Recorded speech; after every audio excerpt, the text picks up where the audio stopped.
Hi, my name is Kimberly Cromer, and I'm currently enrolled in the Psychiatric Mental Health Nurse Practitioner track at Eastern Kentucky University, and today I'll be discussing my integrative review. The first step of the integrative review process was the development of a PICO question. My PICO question was, in adults ages 18 to 50, how does psychoeducation compared to treatment as usual affect medication adherence rating scores in bipolar patients within 10 weeks. Bipolar affects 2.6% of U.S. adults in the U.S. Around 21 to 50% of bipolar patients do not take medications as prescribed by their doctor. This creates a higher burden of illness, higher readmission scores, higher disability, higher financial burden, and more stress and pain on the family and the patient. For my integrative review, I chose two studies to synthesize. The first study was an investigational study, and it involved 45 patients, which were divided into three groups. The first group was psychoeducation plus pharmacotherapy. The second group was pharmacotherapy plus placebo, and the third group was just pharmacotherapy. In this study, then, the findings of it were that medication adherence scores were significantly increased in the psychoeducation group plus psychopharmacotherapy, and they were decreased in the other two groups. The second study I chose to synthesize was similar to the first study, but it was a single-blinded control trial with 76 patients. They were placed in a control group or an experimental group.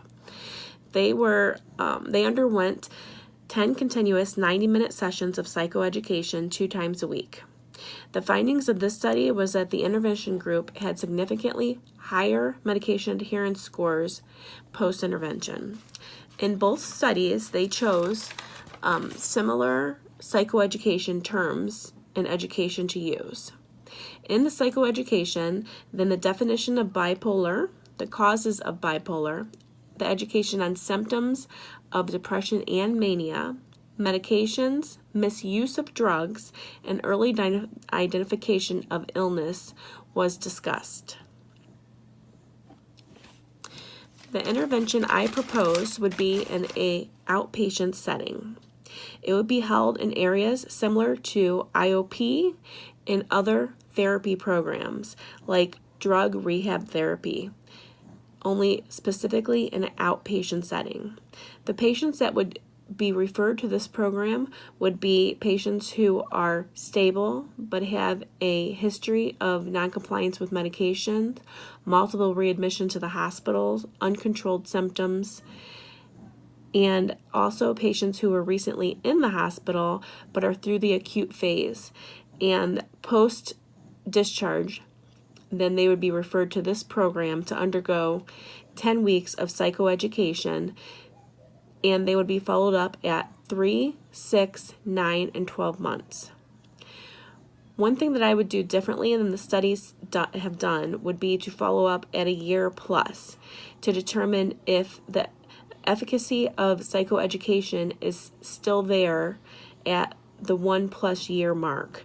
And if it's not, if psychoeducation follow-ups would be beneficial to these patients, meaning that if they were followed up in 1.5 to 2 years, would they need a booster psychoeducation course to continue with the increased medication adherence.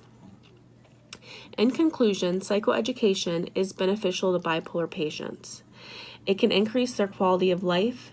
It can decrease the burden of disability, the financial burden, the admission ratings, and it could decrease the stress on families and ultimately change the lives of bipolar patients.